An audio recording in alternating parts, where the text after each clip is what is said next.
কোরআন পুড়িয়ে দেওয়া ইস্যু। কি ইস্যু? কারা পুড়িয়ে দিচ্ছে? আমরা মুসলিমরা কি কখনো অন্য কারো ধর্মগ্রন্থ পুড়িয়ে দিয়েছি? আমরা বরং এই কথা বলি যে কোনো মুসলিম ততক্ষণ পর্যন্ত মুসলিম হতে পারবে না যতক্ষণ পর্যন্ত সে ঈসা আলাইহিস সালামকে নবী বলে স্বীকার না করছে। আমাদের চাইতে নবী ঈসা আলাইহিস সালামকে কেউ বেশি সম্মান করে? আমরা বলছি কেউ মুমিনই হতে পারবে না, মুসলিম হতে পারবে না যদি সে ঈসা আলাইহিস সালামকে আল্লাহর নবী বলে স্বীকার না করে। এখন তার অনুসারী দাবিদাররা তাহলে কেন কোরআন পড়িয়ে দিচ্ছে?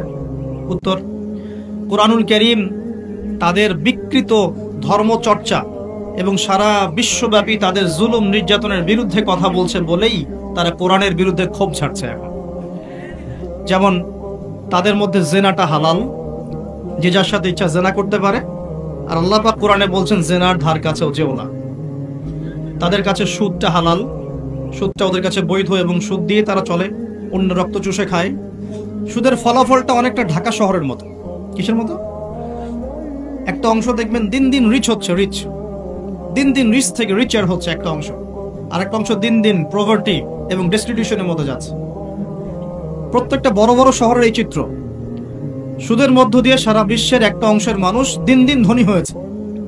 সবার ক্ষতি হয়নি, কিন্তু ধনীরা আরো ধনী হয়েছে, আর গরিবরা দিন দিন তাদের অর্থ সম্পদের মান হারিয়েছে, তাদের অধিকার হারিয়েছে, তাদের জীবনযাত্রার মান কমে গেছে, প্রভার্টি এবং ডেস্টিটিউশনের মধ্যে চলে গেছে দরিদ্ররা। তারা এক কথায় বলতে পারি দাসত্বের শৃঙ্খলা আবদ্ধ হয়েছে, অর্থনৈতিক দাসত্বের শৃঙ্খলা আবদ্ধ হয়েছে। এটা ব্যক্তি থেকে শুরু করে সমাজ, কোনো কোনো ক্ষেত্রে রাষ্ট্র পর্যন্ত দাস হয়ে গেছে। আপনারা কি শ্রীলঙ্কার কথা জানেন? দেশটা যে দেউলিয়া হয়ে গেছিল, কেন হয়ে গেছে?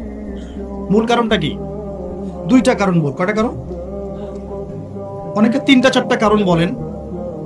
অর্থনীতিবিদ যারা আছেন, আমাদের দেশের বড় বড় অর্থনীতিবিদ যারা আছেন, তারা 4টা থেকে 5টা কারণ বলেন। আমি স্টাডি করেছি, কিন্তু আমরা ইসলামিক সেন্সে দেখি 2টো কারণ। কয়টা কারণ? 1 নাম্বার দুর্নীতি। 1 নাম্বার কি? দুর্নীতি। 2 নাম্বার হচ্ছে রিবা বা সুদ।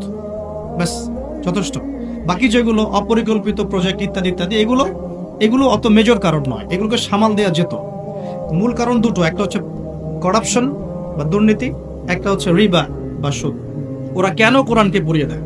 কারণ কোরআন বিরুদ্ধে কথা বলছে, কোরআন এই সুদের বিরুদ্ধে কথা বলছে, কোরআন জেনার বিরুদ্ধে কথা বলছে, কোরআন এইসব করাপশনের এগেনস্টে কথা বলছে। এবং কোরআন বলছে যাররা পরিমাণ জুলুম যদি কেউ কারো উপর করে, তারও শাস্তি তাকে ভোগ করতে হবে। একজন মানুষ বা একটা জাতি যদি অন্য কোনো জাতির উপর সামান্য জুলুমও করে, সেই শাস্তি আল্লাহ পাক তাকে ভোগ করাবেন কি করাবেন না? এবং সারা বিশ্বের দিকে তাকিয়ে দেখেন যে সারা বিশ্বের প্রত্যেকটা সেক্টরে তাদের জুলুম চলছে কি চলছে না? চলছে কি না? এই কারণেই তারা কোরআনের বিরুদ্ধে এত ক্ষোভ। তো এই বিষয়টা কি সারা বিশ্বে এখন হাইলাইটেড ইস্যু না? সারা বিশ্বে এই বিষয়টা নিয়ে খুব কথাবার্তা হচ্ছে না? এটাকে আমরা বলি ব্লাসফেমি, অর্থাৎ ধর্ম এবং ধর্মগ্রন্থকে অবমাননা করা। কিন্তু চিন্তা করবেন না, আল্লাহ রাব্বুল আলামিন নিজে এই কোরআন হেফাজতের দায়িত্ব নিয়েছেন। আল্লাহ পাক সূরা হিজরে বলেছেন, ইন্না নাহনু নাযালনা যিকরা ওয়া ইন্না লাহু লাহাফিজুন। নিশ্চয়ই আমি এই কোরআন নাজিল করেছি, এই কোরআন হেফাজত করার দায়িত্ব কার? আল্লাহ।